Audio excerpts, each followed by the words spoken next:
Genevieve wished to meet Lucitia as soon as possible to provide her some comfort in her sadness. Thus, she shouts to deliver that letter to Devil right away, finishing with Genevieve's signature. Meanwhile, after reading the letter, the dark-haired girl throws the letter into the fireplace with a tired sigh and wonders what the Duke was trying to do by testing her limits again in that way, sadly staring at the fire. Thus, the rumors that Caesar was hiding a woman inside the mansion spread, and all the ladies talked about it 3 days ago when the heart of the mermaid brought Aquilina revealed. Some people witnessed how careful he was in carrying that supposed woman. The day he got into trouble for messing with the Duke's woman spread with various rumors. After all, Bonaparte took back all the money they had lent to the PC family. However, everyone wondered who the girl was who was so well treated by Chur, the woman who made the Duke fall in love. Meanwhile, the lessons with Flavia continued, but she could no longer bear seeing her family's name tarnished, wanting to get rid of the shoe shiner as soon as possible. Suddenly, the madam decides to open the doors of the room where the protagonist was shouting her name. And she turns to greet her, catching Flavia by surprise because in just 3 days, she had become exuberantly beautiful. Her cheeks, once so thin, were more plump, and all the scars on her body seemed to have disappeared. She looked too much like a legend that sailors are drawn to. But the madam's thoughts break when she realizes she is distracted, and she shouts that she heard about what happened, about how Adele appeared in front of the nobles with a wet body and bare feet, giving her a lecture that she should have stayed inside the mansion, but instead wandered off like a lost dog, and things like that happened. She yells at Adele, should have trained her posture, not walk to the point of injuring her feet in a ridiculous manner. The protagonist lowers her head and apologizes, but the madam tells her to be more sincere until the maid approaches, apologizing for interrupting the conversation, but she wanted to mention something. After a moment of hesitation, the madam allows her to speak, and Eppin thanks her before saying that she didn't know etiquette as well as Flavia, but she believed that the current posture of the protagonist was ideal to be considered a beautiful figure. All of this should have been due to her excellent teaching methods, so she suggests they proceed to the next lesson. Flavia grits her teeth, thinking that Adele was too skilled to have gained Eppin's favor with her charm. But even worse was knowing that the Duke was watching them. With no options, the madam agrees with Appini's suggestion. But the lessons were not over yet. Therefore, she had to find a way to expel Adele as soon as possible, still with her hands trembling with anger. Time passes until sunset that day. As the madam walked through the corridors of the house, she notices that Adele was so focused that it irritated her. In the end, she mimes everything and has a great perception. Very different from the ladies who resort to tantrums whenever they make a mistake. Frustrated, the madam thinks that if she had shown even a little laziness, she could have used that as an excuse. That was when, amidst her thoughts, she was interrupted by the voice of a black-haired girl calling her name. Turning around, the madam recognizes Lucrezia de Larlet, who greets her elegantly, as expected of Flavia. As a lady, everyone idolized. Lucrezia smiles gracefully, mentioning that the madam seemed to be in good health. To which the lady asked the reason for her appearing at the Bonaparte mansion, and she responds that she heard that everyone in society was visiting, and she decided to do the same.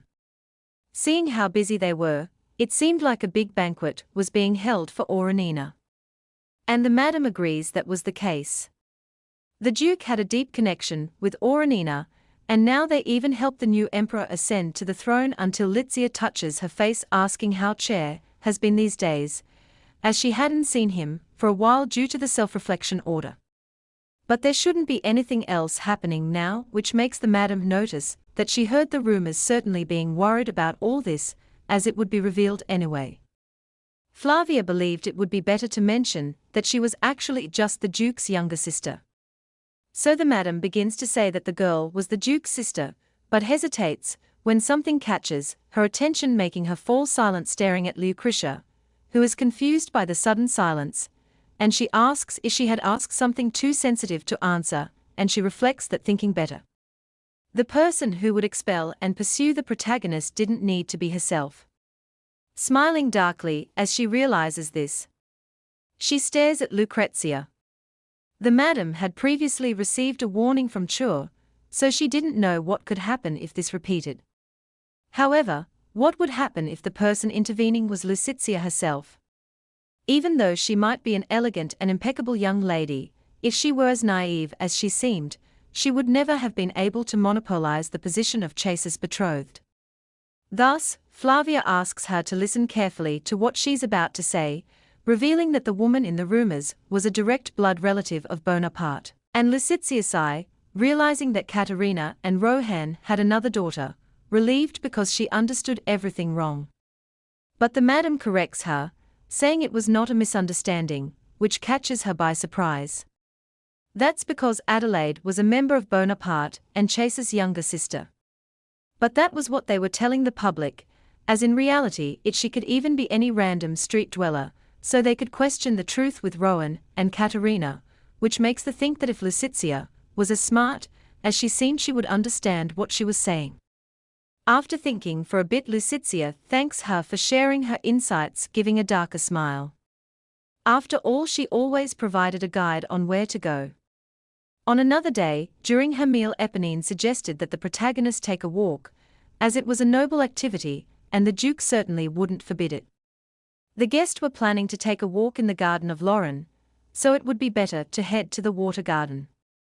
After that day, Adele noticed that her maid began to always carefully plan the guests' schedules.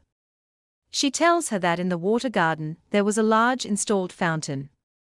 It was very beautiful, and she would certainly be surprised to see it. Adele thinks she was being kinder to her, but it was certainly out of sympathy, so she thanks the maid while drinking her tea. Later, during the walk in the beautiful garden, the protagonist realizes that Eponine was absolutely right, as it was a great place. Thanks to the humid air, her heart felt calmer, and Adele could only look at her surroundings in admiration. However, she hears a voice noticing someone was there. Turning around, the protagonist sees a dark-haired young woman approaching with her maid. It was none other than Lucretia herself, who greets her with a smile, and Adele is surprised to recognize her after Eponine's whispered alert. After all, she didn't even expect to see her so soon, and her nervous fingers fidget with the fabric of her dress. Deep down, she wasn't at all prepared for this encounter, but she forces herself to greet Lucretia back. After receiving an intense look from the young woman, she smiles in return, commenting that she never saw her at the balls, and Adele reveals that she hasn't officially entered society yet. Then, the young woman introduces herself as Lucrezia from the Delver family and asks which family the protagonist belonged to. After taking a deep breath for a moment, Adele introduces herself as Adelaide Bonaparte, which makes Lucrezia feign surprise and ask if it was a new joke circulating in society. Embarrassed to say that her isolation ended not long ago. But the protagonist insists that it was exactly what she heard a little while ago. She was from the Bonaparte family, and due to various circumstances, was raised separately from her brother Caesar. That's when the lady's tone of voice turned darker, asking if she lived in the same house as the Duke inside the palace. And Adele agrees until Lucretia interrupts her, smiling darkly, saying that since she became a Bonaparte, she has been thinking of leaving Fornetti and exploring Sana. The protagonist gets confused, not understanding what exactly she was thinking, but responds that she wanted to stay close to her family, not yielding despite the pressure of the stairs, which makes the two of them stare deeply at each other, creating a dark and heavy atmosphere in the air.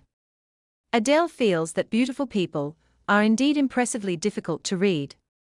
Maybe because she was a true lady, or because she was too tense. That's when she hears her murmur that it was another obstacle, catching her off guard with a threatening tone, raising her gaze again in Lucrezia's direction. She was smiling in that angelic way, saying it was great to meet her with that fragile little smile, but she wished that heaven and the angels would protect her from assassins, which leaves her a bit shocked by the tension. The impression that fell on her shoulders like a bucket of cold water was that Lucrezia knew something. And seeing her turn to leave as if nothing had happened, the protagonist can only watch. At this, Eponine mentions that they should inform the Duke about this. The conversation and especially the greeting were bothering her. Lucitia couldn't directly oppose Caesar's intentions, but Adele felt cold sweat while reflecting on the matter. Hearing that, as they say, submerged stones are more terrifying than the waves in front of you. Time passes and it is evening when Lucitia begins her journey back home. In her carriage, she wonders what she should do, covering her face with her hands to the concern of her maid. The lady, with tears in her eyes, murmurs that it seemed Lord Caesar was in love with a servant again, which shocks Hazel, the maid, as that woman they saw was the Duke's younger sister. But Lucretia quickly denies this claim. Her mannerisms were not those of a young lady.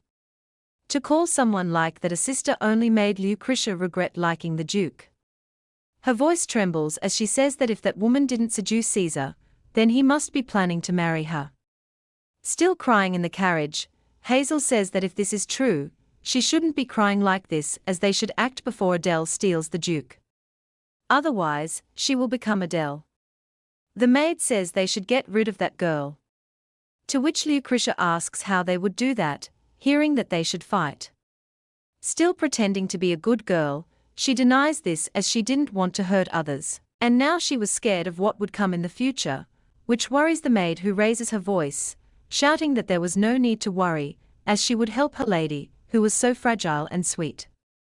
Luria smiles at Hazel, surprised, and leans in to hold her hand, asking if she would really do that for her, which obviously makes the maid agree, gently smiling that no matter the cost, she would help. Thus, the lady hugs her maid with tears in her eyes, thanking her and happy to have her by her side, promising never to forget her true loyalty, smiling darkly behind the poor, manipulated maid. Time passes in the mansion where the protagonist begins to fill with busy servants, making everything noisy in preparation for the banquet. Walking through the hallways, she heads to a door and knocks on it, remembering that she was told not to knock on Caesar's office door just a little later. However, she opens the door anyway, and his assistant informs the Duke that a new guest has arrived. Looking to the side, he smiles at Adele and asks how her feet are. Still focused on his work and writing on some papers. She replies that she is almost healed and thanks him for his concern, but he mocks the fact that she thought he was worried about her, and Adele states that she was just being polite. That keeps a smile on the Duke's face, who asks what she was doing there, making her fall silent after a moment until Adele finally asks if she could attend the event that would be held that day, leaving both men surprised. Seal responds that it would be quite difficult and asks if she was there just for that, to which Adele says she would like to go to the event that would be held in the capital. With another laugh, the Duke is pleased because he didn't know his younger sister had a cute side. It seemed he was getting used to it now. After a moment, the assistant beside him continues to look closely at Seal until he finally gives in because now that she was there, he could introduce them to each other. Then the Duke introduces his younger sister, Adelaide Bonaparte, who greets the man beside him, introduced as she Manfred, Cecile's assistant, who also worked with the standalone trade operated by the Bonaparte. And he quickly begins to shower Adele with compliments because she looked like a sea siren among them.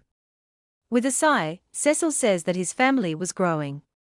And she becomes quite excited about this because the Duke was indeed very lucky.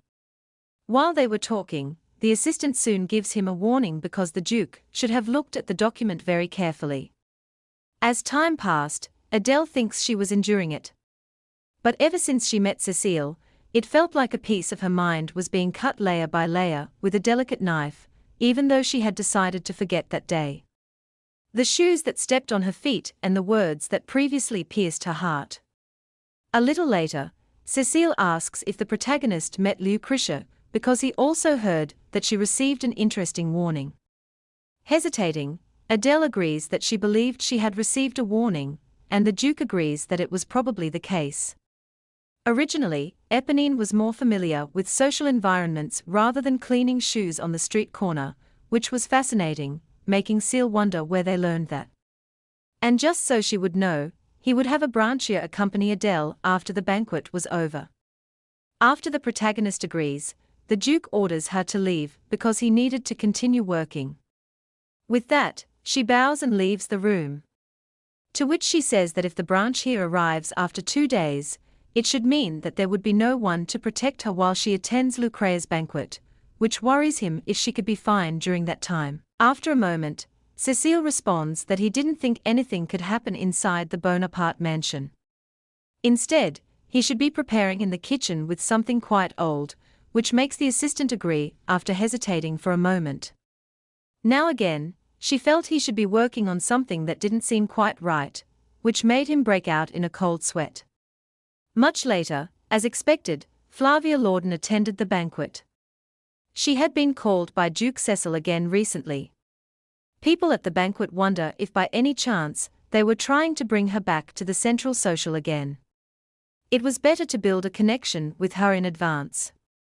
Flavia thinks that the family had fallen behind for a while, and she smiles because as long as the Bonaparte family was on their side, everything would be fine until a voice approaches to greet Flavia and asks if she was enjoying herself, coming from none other than Lucrezia.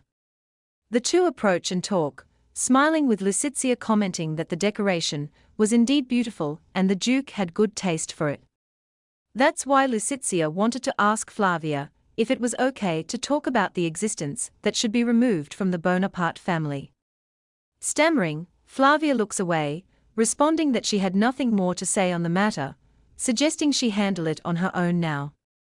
At this, the lady questions if it would be better to have that conversation with Cecil himself. It seemed she had no choice but to tell how Adelaide's secret was revealed. That left Flavia terrified, sweating coldly, as she said she only did it for her as a favor. And Lucrezia smiles because she was just being smart. Duke Cecil should be showing trust in her now, but it was Flavia herself who told one of his secrets. That is why she made it clear now that she was not trying to confront her because they were facing the same enemy. Therefore, she was just asking for a small favor from Flavia, saying that their business would only be conducted with extreme caution and success. With that dark smile of Lucrezia, Flavia stares at her, frowning and biting her lips before finally asking what it was that she wanted. As time passes, the ball continues and several couples dance to the music in the hall. Meanwhile, in her room, Eponine comments that the ball had already started while she prepares the protagonist's hair. Adele asks if her maid did not intend to go, and she says she was not a noble, so she was not required to attend. Adele herself was unsure if she would go to the ball, but Eponine insists that she was so beautiful that she was sure all eyes would be on her when she attended. To the protagonist, showing her weakness would only strengthen those who wanted to hurt and exploit her. After a moment of silence, the maid says that getting ready for the ball was sometimes more fun than the event itself. A dress worn by a lady of the Bonaparte should never be worn again by another person or by herself. Be it hats or parasols, gloves and dresses, necklaces and earrings, stockings and shoes, all should always be new. That is why the maid believed that Adele always passed through Bellastella Street, which caught her attention. Remembering that she had never been on Bellastella Street, even when she lived in Kimura, it wasn't as if she was forbidden to enter. But it was always so bright and wonderful that it seemed like a place she shouldn't be. The shop names were like lines from a romantic poem. Adele agrees that it was indeed beautiful to Eponine until they hear knocks on the door, and the maid finds it strange because there shouldn't be visitors now. She approaches the door, and when she opens it, she finds Flavia giving her greetings with a somber look. She tells Eponine that she urgently needs to talk to her about an important matter. The elder would like to receive another report from Cecile and needs records. The maid replies that she was attending to Adele at the moment and so should wait a little. Then she turns to tell the protagonist that she would have to leave for a few minutes, and the protagonist agrees. Hesitating, Ebony hears Flavia insist that they were waiting for her and that they should go at once. And so the two women go outside the room, closing the doors while Flavia gives a last look back. Alone, Adele could feel the sound of the music from the ball flowing, and she spends her time reading a little. Her curiosity to visit Bellastella Street was making her so anxious that she could not even read calmly. Suddenly, she hears knocks on the door again, making her wonder who it could be because she didn't think Ebony would return so soon. The thought makes her break out in a cold sweat of nervousness, especially because the knocks continue, and she has a feeling she shouldn't open the door. It was a voice that took her by surprise, and she wonders where it came from because there was no one else in this room besides her. It seemed like it was just her mind playing tricks on her until finally her room door opens by itself, and a maid appears apologizing for intruding because it was an urgent matter and therefore needed to talk to her. Now Adele is surprised because it seemed like a young maid had suddenly appeared there. But anyway, she asks what happened and the maid replies that Caesar was calling for her, and the protagonist hesitates, remaining seated on the sofa, because something seemed very wrong. That maid looked too young to be a born art servant, and those clothes didn't seem to fit her. But if Caesar was really demanding her presence, it was a disturbing situation. So, she gets up and decides to leave. Thus, the two go out. But Adele is confused because the maid was running up the stairs saying that Caesar was on the balcony. For some reason, Adele didn't want to go with that strange maid, but anyway, Caesar was never the type to explain himself to others. The maid says they were almost there and finally opens a door at the top of the stairs, and Adele goes ahead walking until, with an apology, the maid pushes her from behind, catching her by surprise when she is pushed from the roof, falling toward the garden. Meanwhile, at the banquet, the guests toast to the Duke and shower him with compliments because he was indeed very incredible. It was not enough to be the youngest person to become a member of parliament, but he also helped the emperor ascend to the throne. Considering that the emperor was Duke Caesar's cousin, it would be a great diplomatic advantage. And the Duke's decisions in parliament would also be strengthened. He was handsome, had a good family, excellent charm for business, and even for political dealings. He didn't lack in any of these aspects. Everyone wondered who could marry this perfect man.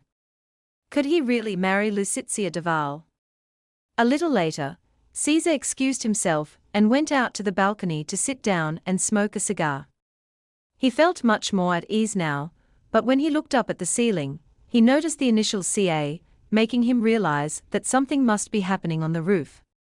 Raising his gaze, he sees that the initials were about Katerina Bonaparte and Rohan Bonaparte, who on a festive day like this decided to dance.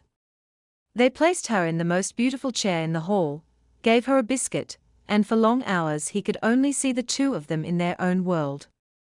That memory of Caesar was like an untouchable world that no one could approach. It was strange that it all happened in a place like this. Suddenly, Jude appears shouting for Caesar because the young ladies were eager to see him. So, he asks what he was doing there. He was caught off guard and barely recognized him dressed like that, making him question if he had gone mad.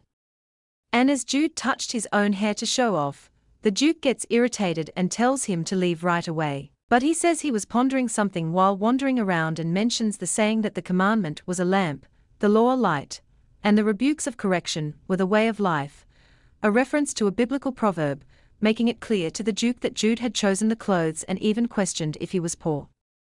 Anyway, Jude asks if after getting rid of Lucrezia, he couldn't fall in love with another lady. And he even shows the shawl that fell on him by coincidence to the point that it seemed like fate. To which Caesar asks back if he thought he wouldn't marry out of fear of Lucretia. Then Caesar notices that the initials of Katerina Bonaparte were written on the shawl. The things his mother used were being passed down to Adele. This makes him wonder why the shawl fell on Jude, and he wonders where it came from. Meanwhile, Adele was pushed off the roof by the maid who apologized. But before she could fall, she held on in time, realizing that she could now remember that this woman was none other than Lucitia's maid, Hazel. And the protagonist asks if it was Lucretia who sent her to do this, which made Hazel freeze, not knowing what to answer. Adele orders the maid to grab her quickly because otherwise the responsibility would fall on her mistress, making Hazel stammer in fear because Lucitia would be disappointed. The protagonist shouts, calling her an idiot because obviously Lucitia wouldn't allow her to stay alive after doing something like this, shocking the maid as she hears her say that Lucitia would take her life to erase all existing evidence, so she should grab her hand quickly. But Hazel shouts back in denial because her lady would never do that. And furious, she steps on Adele's fingers, screaming for her to die already as she tries to make the protagonist let go of the edge of the roof by stepping on her fingers. It didn't take long for Adele's fingers to give in. And she falls from the roof, plunging into the garden. The youngest member of parliament, the patriarch of the Bonaparte family, the man who received the greatest love from fate and God, Caesar Bonaparte. When he was lying on the stone ground looking at the stars, it was the first time in his life that a girl fell from the sky directly into his arms like that. At that, he asks if she was okay because at least she didn't seem hurt until he notices that Adele was cold, sweating, and trembling, making Caesar smile, mentioning that if she wouldn't let him touch her in the same way, she should take her hands off his chest and get off him. Quickly, she moves away from the Duke, who thinks he had no intention of going to bed with Adele. But she looks in the direction of the roof, saying that a girl wearing a Bonaparte-made uniform pushed her off the roof. She had followed her because she said she had been called by Caesar. And he also looks up in the direction of the maid fleeing, frowning when he hears it was Lucretia's maid. A little later, Jude appeared on the roof, shouting to the Duke that he couldn't catch the criminal because they were too fast. But since Jude couldn't hear anything from that height, Caesar just looks at the protagonist and asks if she had entered his room in just her nightgown. Then Adele quickly covers herself, explaining that her shawl flew away. And the Duke laughs, because removing it wouldn't literally change anything about her appearance. He asks if she would do anything. He asked if he said it was urgent, making her blush and remain silent, not knowing what to do, because she didn't know what Caesar was thinking until finally the Duke takes off his own coat and places it on her shoulders. She thanks him, taken by surprise, and that's when he feels a pain in his back that makes him groan. Adele notices that he was injured, making him wonder if she was really worried about him now, sighing. He asks if she doesn't remember when he stepped on her injured foot. Then Caesar crouches down, asking what she would do if he were injured. Perhaps even take care of him in his room. But before Adele can respond, Jude comes running and shouting for the Duke, asking if the two of them were okay. Finally, the Duke decides to return to his room where he was treated by the doctor for his injury near his ribs.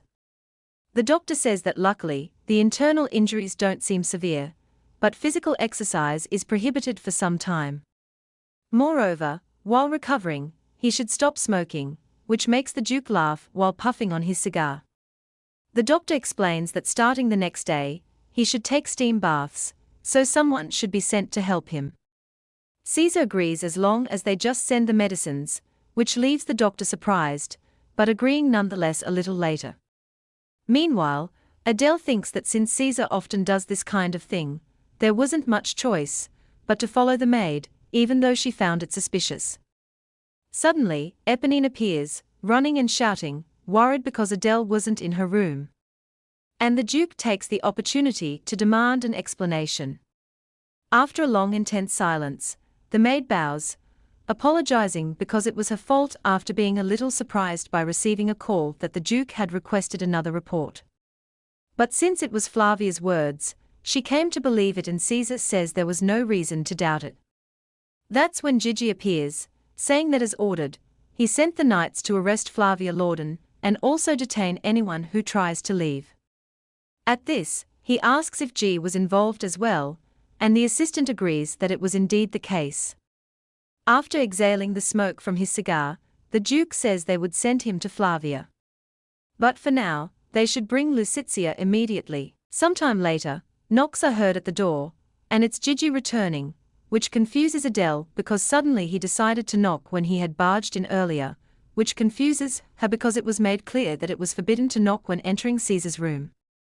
But the Duke smiles, commenting that he was coming, and walks to the door, making Adele understand why she was called to his office. The knock on the door meant danger, and was a signal for them to prepare when opening the door. So Caesar sits down, asking the protagonist to accompany him. Wrapping herself a little more with his coat, She sits beside the Duke as Lucretia is brought into the room. The door is open to welcome her, smiling at Duke Caesar, and he also smiles at her in greeting, putting his arm around Adele, which makes her eyes widen in shock at the scene before her eyes, stuttering as she stares at Adele's state beside him. Caesar orders her to sit down and not stand by the door. To which she nervously agrees, approaching them. She is accompanied by a maid, which surprises the protagonist because it seemed like she had already replaced her old maid with another wearing glasses. After Lucretia sits down, Caesar asks if that has always been her maid, and she stammers that yes, because she had served her for a long time. But the Duke quickly denies that this was true. Although Lucitia insists that she was always her maid and even looks at her knees. As expected by Caesar, it was evident that Lucitia had thought of everything and acted quickly. She would be a perfect candidate to be his business partner if there wasn't such pressure. So great to marry, which draws a nervous laugh from her, thanking him while sweating coldly. And the Duke continues to press her to know if she was really proud of that, which makes Adele think that from her expression, Lucretia even forgot that she tried to take her life. It must be because she only had the head to think about Caesar, which was not normal at all. At that, Lucretia asks if he was injured upon noticing his bandages, and he diverts his gaze to the protagonist. Smiling at her and approaching, he responds that he just needed to save a mermaid that was falling, then kisses Adele's forehead, infuriating Lucretia, as the two talked, and the Duke worried about the protagonist because he preferred to get hurt rather than see her injured. Lost in dark thoughts, Lucretia stammers that maybe she could take care of those injuries. And Caesar says it wasn't her fault, so there was no reason to worry. Furthermore, Adele was taking care of him, so it was all fine. And the hand on her shoulder made Lucitia even more furious, stammering that having a beautiful girl taking care of him, being alone in a room, maybe people would start to interpret things. This drew an amused laugh from the Duke because that was his little sister, and it would certainly be a great waste to marry her to his brother. After a long and intense silence, the Duke states that he would let this pass this time, but there wouldn't be a second chance making Lucretia cry. The more he threatened her that if she did something again, the families would be forced to meet again. But for a very bad reason. Meanwhile, Flavia was locked in a room, pacing in circles, furious and nervous because Lucitia had left her to her fate. When the doors opened, Flavia froze upon realizing that a person had entered the room slowly. She stepped back, realizing who it was. A man with brown hair and blue eyes, who removed his hood, announcing that in the name of the Bonaparte family, she must follow him now. A little later, the young man and Flavia, blindfolded, were in a carriage headed somewhere, and she begged them to listen to her. Though she questioned them, they did not answer, and she demanded to see Caesar because she wanted to talk and explain what had really happened. As the brown-haired man remained silent, Flavia began to agonize inside the carriage, wondering where they were taking her. In the darkness, she could hear the sounds of birds and the horses' hooves, along with the sound of water that made her tremble, and wonder if she was dreaming because they were near the port. As they continued, some time later, the man removed Flavia's blindfold so she could see a person standing there, saying they had been waiting for her. The woman screamed that they should take her to the Duke because it was all a misunderstanding and she would explain everything that happened. After all, she had no choice. This made the man jicky smile, mentioning that she was supposedly threatened, but she was the one who revealed the young woman's identity in question. After all, she broke the most important rule for a vassal, exposing what should have been protected at all costs, breaking Omera. Omera was a rule of silence, a vow of obedience in which individuals commit to never reveal to the world what they have witnessed.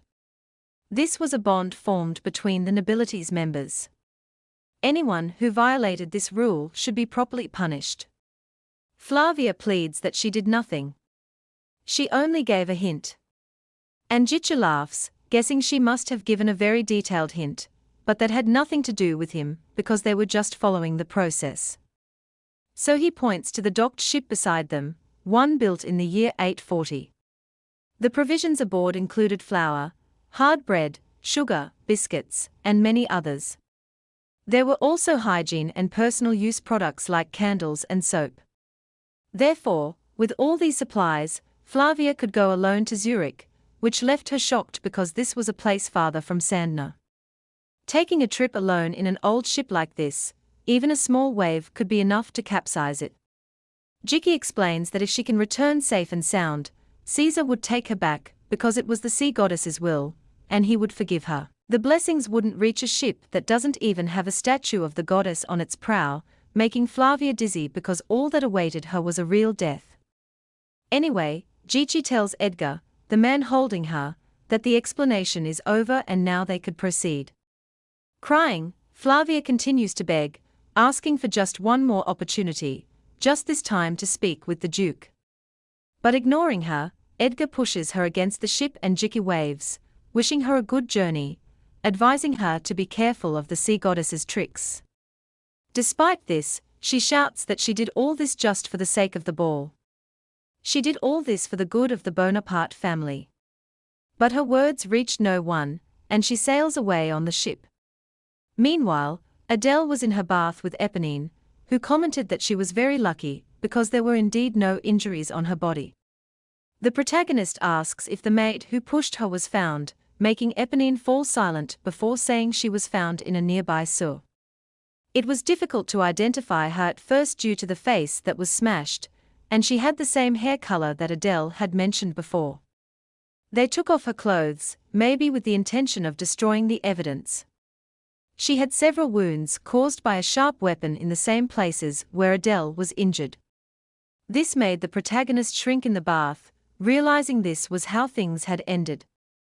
Then Adele asks what happened to Lucitia, and Eponine responds that since there was no evidence, they couldn't impose any punishment, making her ask if it necessarily had to be an official punishment. And Eponine agrees that it didn't. But people were all paying attention because of what happened. The commoners liked Lucitia, and she was recognized as a beautiful lady in social circles.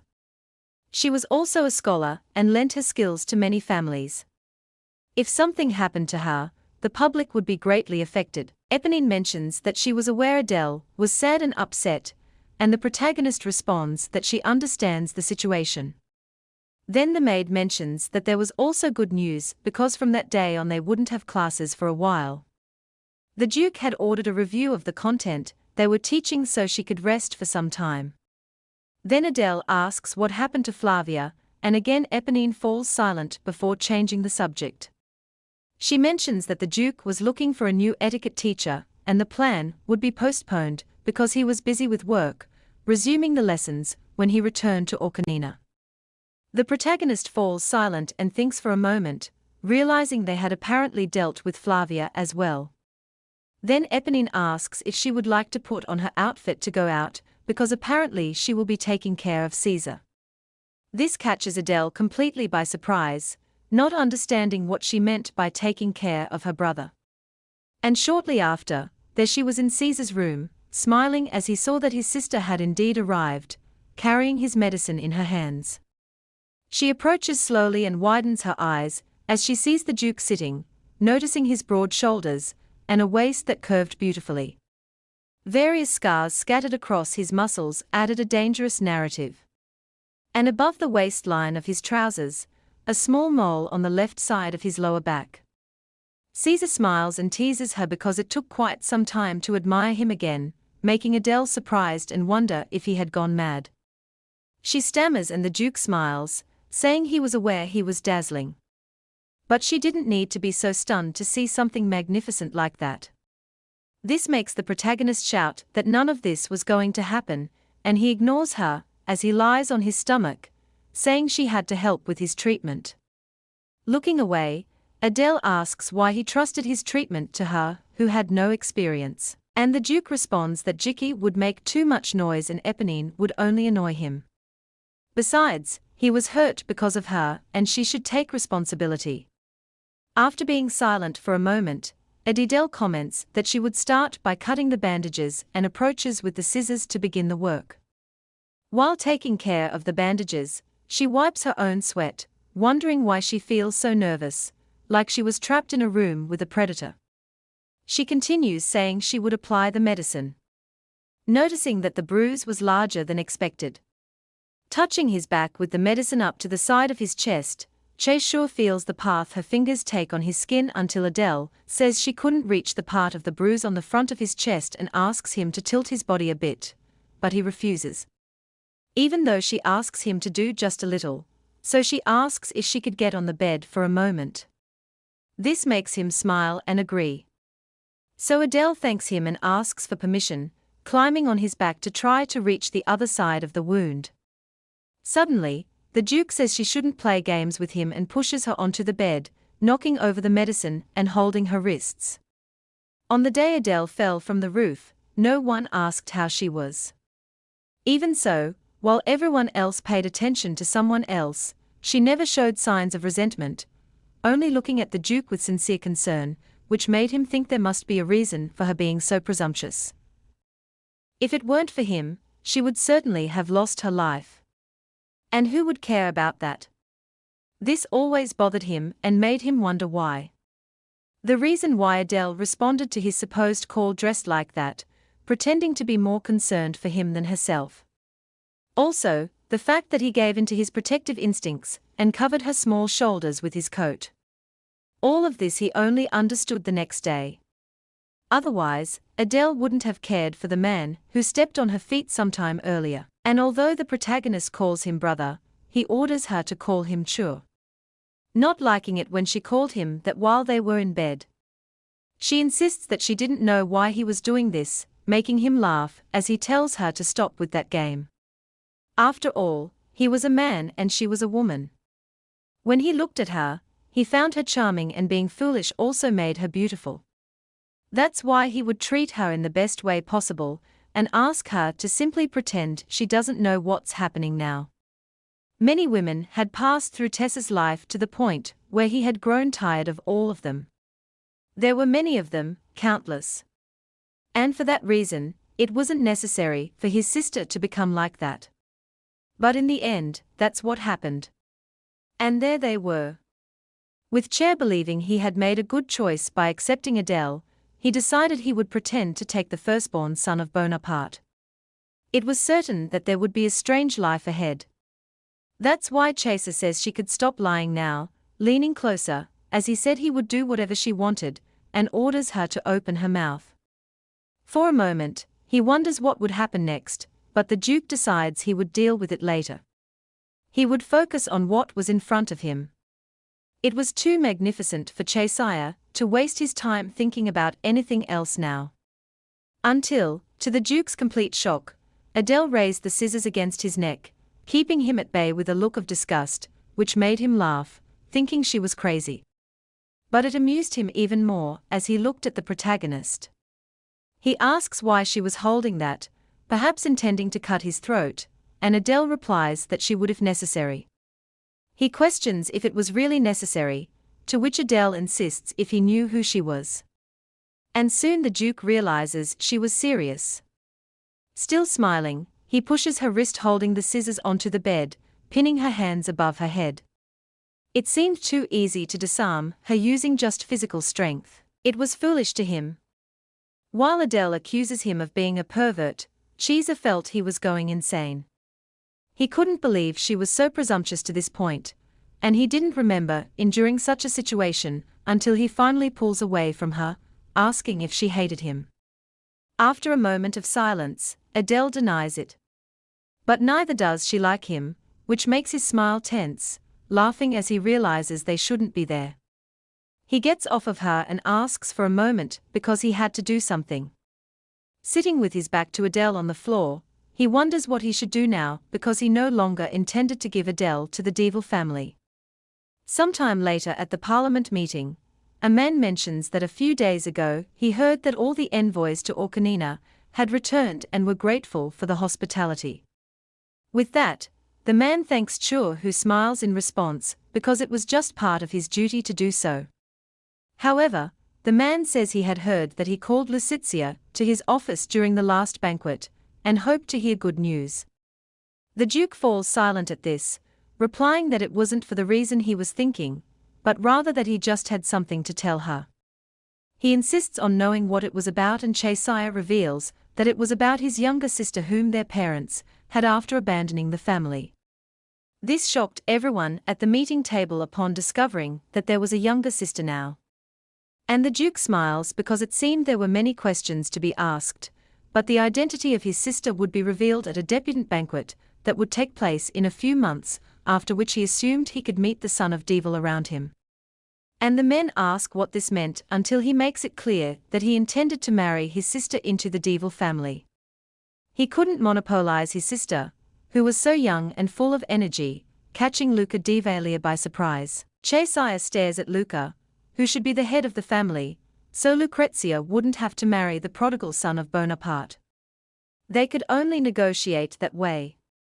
Meanwhile, on another day, she rushed in very cheerfully to see the protagonist, praising her for being as graceful as always, seeming even more beautiful every time he saw her. To him, even the mermaids would feel threatened when they were near her presence until someone interrupted his rambling. It was none other than Cesare, who greeted Adele when she entered his office after silencing his assistant. The protagonist greets him as well. It seemed this was the first time they saw each other since the other day when Chur was in bed with her. Smiling, the Duke says he called someone different that day because he needed to take care of other matters so she could be at ease. The protagonist feels tense, although neither Eponine nor she knew what they were discussing. Until someone knocks on the door, and a person named Igakora, the man who had previously led Flavia to her ship, enters the room. The Duke explains that Iga would now be Adele's bodyguard, which makes her think about the Cora family looking at Eponine. As the Duke explains that indeed Agar was Eponine's younger brother, the protagonist notices that he was a very young man. As Eponine's younger brother, Agar bows to her, and Adele also bows in greeting, promising that he would strive to serve her. Beside them, she notes that the protagonist was quite perceptive, and the Duke responds that if that were true, she wouldn't have followed a random servant who deceived her so easily. She complains that not even a month had passed since Adele arrived at the mansion until he notices that they should head to another place. Caesar agrees because the time passed so quickly that he barely noticed. They could conclude the meeting right there. Since he could barely endure it any longer, especially for the well-being of his little sister, he exchanges glances with Adele, leaving the others puzzled once again. Leaving the Duke's office, she walks ahead with Eponine, following close behind, thinking that it was all sheer madness. The foolish Duke had a big ego, but he was the first to get emotional and attack in such a manner. After that, he completely changed his behavior, distancing himself from her, even though he looked at her that way. That was the first time Adele was so close to the Duke. She was so distracted that she couldn't think of anything else. These thoughts were quite useless for the protagonist, who frowned at herself while looking ahead, trying to convince herself that it was all fine because Caesar was just a shameless womanizer. But she still couldn't help being affected every time she thought of him. A little later, the butler, Ernest, appears at the bottom of the stairs to speak with the protagonist. Descending the stairs ahead, Eponine asks, "What happened?" And he approaches to whisper something to the maid. Her eyes widen in surprise, and she responds that he should inform them that they still needed time to finalize the details of the dress. As Ernest leaves, the maid quickly turns to Adele, announcing that she had a visitor waiting for her, and she should hurry to the star room right away. As she prepares her, Eponine explains that apparently the lady wanted to meet the protagonist because Caesar announced her existence to the world. Nervously, she even theorizes that maybe the lady might know about the contractual relationship they have. So, Adele should not lie to her and just remains silent when there is no confirmation, to which the protagonist remains quiet. A little later, the maid finishes adjusting her dress and hopes things go well for her lady. The protagonist walks towards the hall to meet the person who called her, and she is impressed. It was a room with dark colors, unlike the atmosphere that surrounded St. Mark, but at the same time, it had a dazzling glow. It was indeed very beautiful from her point of view. And seated at the table inside that room was a woman with white hair and golden eyes. Adele feels she should start with greetings, even though in Saint Mark it was customary for superiors to greet first, but this was an exception. And so the protagonist greets the lady first, apologizing for doing so late and introducing herself as Adelaide Bonaparte. The woman remains silent, observing Adele, and pushes a book towards her, greeting her back and saying her name is Eva. This was the woman everyone voted for as president, Eva Bonaparte. It was a fact that she had a good reputation, but her physical health prevented her from speaking, and this was revealed long after the master of the mansion entered. Eva asks if the tea was to Adele's liking, and she agrees that it had a great aroma, and so the two continue interacting through speech and writing. The protagonist had doubts about what Eva wanted to ask so much, writing and erasing multiple times on the same page. A little later, Eva writes that Adele was a very beautiful girl, making Adele respond that it was indeed a cute compliment. Moreover, Eva assumed that Caesar must like her very much and asks if there was any inconvenience.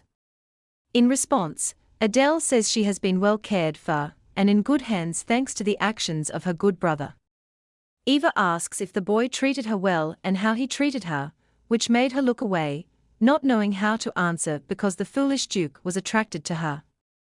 As Adele hesitated, Eva writes again and asks if she was waiting for an opportunity to seduce Caesar. This catches her by surprise and she quickly denies that she would never do such a thing. So, Eva asks her to speak freely because she was on her side, and Adele states that this would never happen, and she wouldn't even dare to think about anything like that. The woman says she doesn't care where she came from. And Adele asks her to stop interrogating her because she didn't approach Caesar with that intention. Under the woman's intense gaze, the protagonist does not yield and continues staring back until finally Eva writes an apology, explaining that she needed to be sure because if Adele had really fallen in love with the Duke, she would need to place her in another family. This confused Adele, so Eva continues explaining that she supposed it wouldn't be pleasant to have that kind of relationship between relatives. If that was the case, it wouldn't be necessary for there to be a marriage with Duval instead of Caesar. But anyway, to Adele's surprise, Eva states that she now recognized her as a Bonaparte. What Caesar had promised her, he could give even more, which kept the protagonist silent, wondering what exactly this woman's goal was. She said that if she was in love with Caesar, she would have to go to another family, making it unnecessary to form an alliance with Duval. After that intense silence, Eva smiles and writes that she just wanted her Caesar to be properly loved. That boy hadn't been happy since he was very young. And Lucizia couldn't offer that happiness to him. Suddenly, the one who opened the doors to interrupt was none other than Caesar himself, who says that Eva was quite mealsome. He walks over to them and snatches the notebook from Eva's hands, taking it to read what was written and smiling as he said, "She must have been very annoyed." Finally, he throws the notebook away while staring at Eva with that same smile that she returned. Caesar leans in close to her and says it was a pleasure to see her after so long, but they have somewhere to go now. Then he orders Adele to stand up and she follows his orders, holding his hand while asking Eva to stay healthy until the next time they meet. The two leave the room together, and the protagonist looks over her shoulder in the direction of the woman who remained seated inside. As the door slowly closed, Eva didn't stop giving that same smile until the end. At this, Caesar asks about her suggestion, and Adele says she rejected it, to which he agrees she did well because Eva should have more love for her grandchildren. However, the protagonist comments that she noticed they were going the wrong way because this was a hallway to the main entrance. And the Duke reminds her they were supposed to go out to a specific place, to which Adele thinks it must be just an excuse he had just made up to. Looking at Caesar, she sees he was smiling, saying he was going to take her to a place all women wanted to go. They take a carriage ride and during it, the protagonist thinks she never imagined she would ride in something like this. The Bonaparte Sade carriage was the most extravagant of all. So famous that it even appeared in the newspapers. In Santa, where the terrain was narrow and difficult for long rides, having a horse-drawn carriage meant it was from a prestigious family. When a horse-drawn sadhu carriage parades through the city, it was said that the whole country trembled because of the great power of the Bonaparte. On the streets of Bellastella. It was when the carriage stopped and Adele realized that this was the first time she was going to this place. And now that she was entering this place, she realized that before she was only allowed to observe when she lived on the streets. Over her shoulder, Adele sees Caesar. And she realizes that she wouldn't just be visiting an honored street. She would be accompanied by the Duke himself, who was smoking a cigar. At that moment, Caesar comments that Adele seemed happy, but strangely, she wasn't smiling. Turning towards him, the protagonist wonders what exactly he was talking about. The Duke smiles because she was like an open book, and Adele thinks it was impressive because most people wouldn't notice the difference. He says that this was the first time she had done something like this, so she might get used to this new life. With a smile, the Duke asks if it would be worth hiding something so beautiful. There was nothing wrong with smiling once in a while, especially with a beautiful face like hers. He questions if the reason she wasn't smiling was that she didn't like the company of a libertine. Slowly, Adele responds that this wasn't the case because she didn't hate him. So, the Duke assumes it might be because she wasn't interested in him.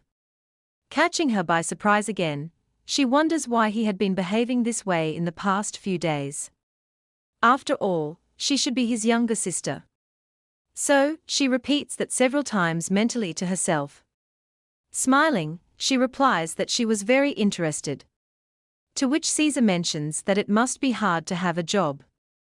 To Adele, she only saw him as a jerk who must be having fun with a girl he didn't really like. The carriage continues its journey down the street until it finally breaks and stops. And the Duke turns, realizing they have finally arrived. But before Caesar can open the door, Adele grabs his hands, catching him completely by surprise. Looking at her, the protagonist apologizes and explains that she only tried to open the door because she thought he might still be in pain from his injury.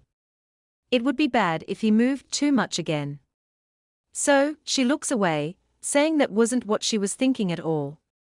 Laughing, Caesar replies that when he looked at Eva's notebook, it seemed like it had really been used many times before. It seemed to have slightly hurt his pride. Or so the Duke imagined as he opened the carriage door.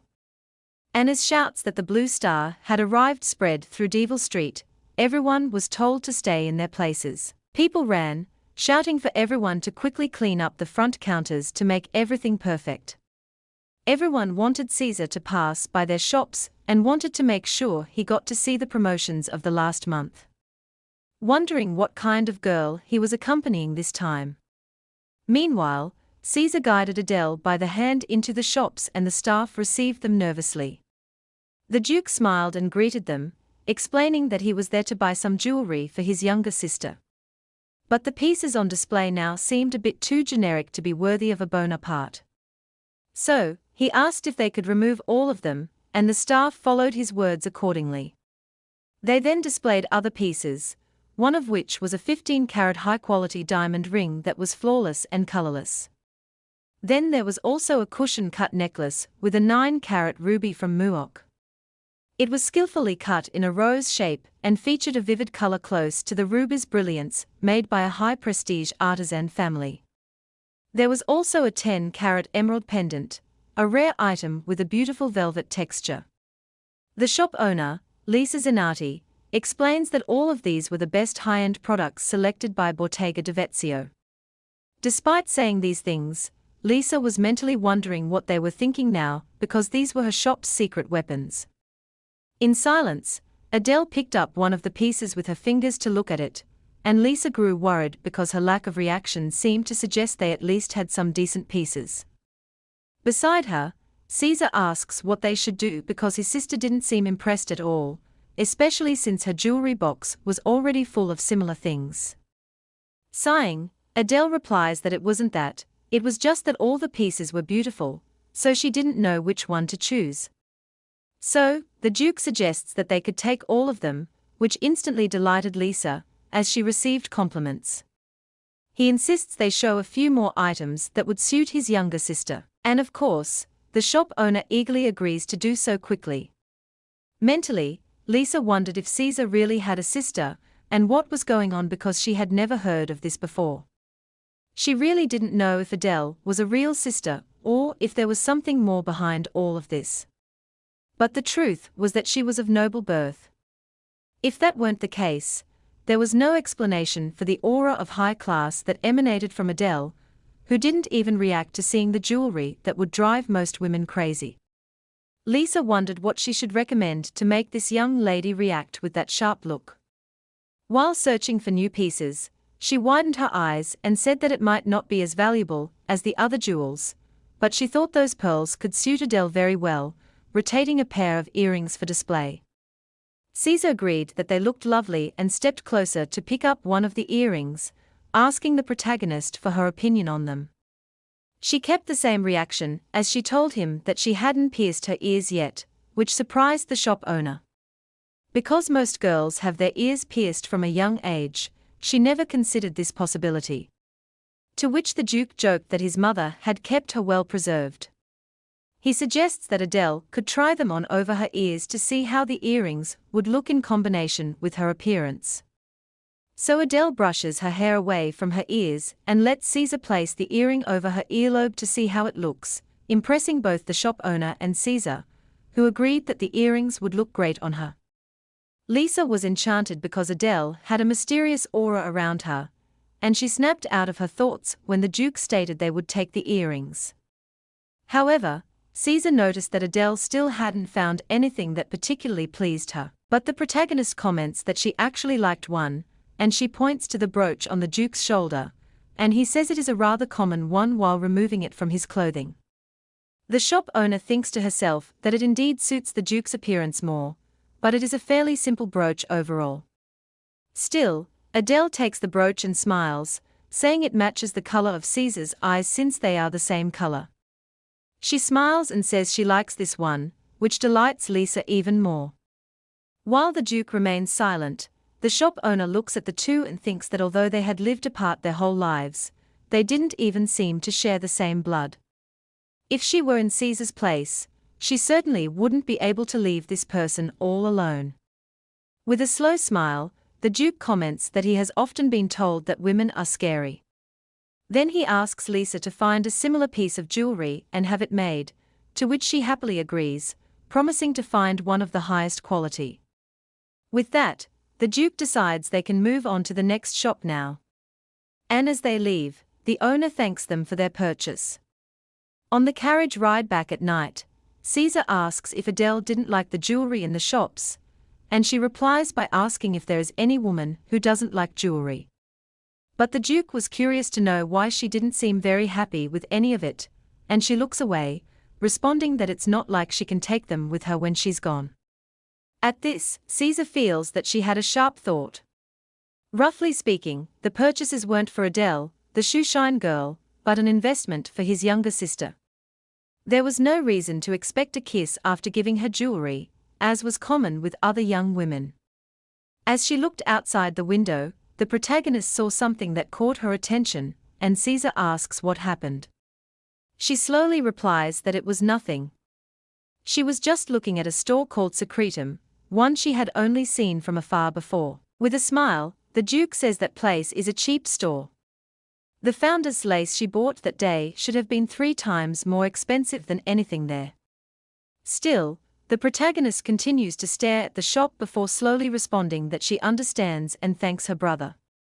Back at the mansion in her room, Eponine comments that even though he is the Duke, it seemed like he spent a huge amount of money, which should have made Adele feel quite lucky. It had been a bit challenging to dress her appropriately with just what they had in the mansion. But as expected, she always looks stunning in a backless dress, and the protagonist replies that she must have a beautiful back. After dressing her, the maid asks which shoes Adele would like to wear. Looking at the wide selection available. Then Adele responds that she wanted the pair in bright yellow, and that's when Owl approaches, suggesting he could help her with that. She sits down and allows him to put them on, simply watching as he touches her heel with great delicacy. Adele feels his touch is completely different from Flavia's hands, and Aguel lifts his eyes toward her. Their gazes meeting for a few seconds. She asks if there is a problem, and he quickly denies that there is none, looking back down at her feet as he finishes pulling on the shoe. Then Eponine tells her that the lessons would resume that day, and would be held in the area hall, which was located in the outer area. Perhaps Adele wasn't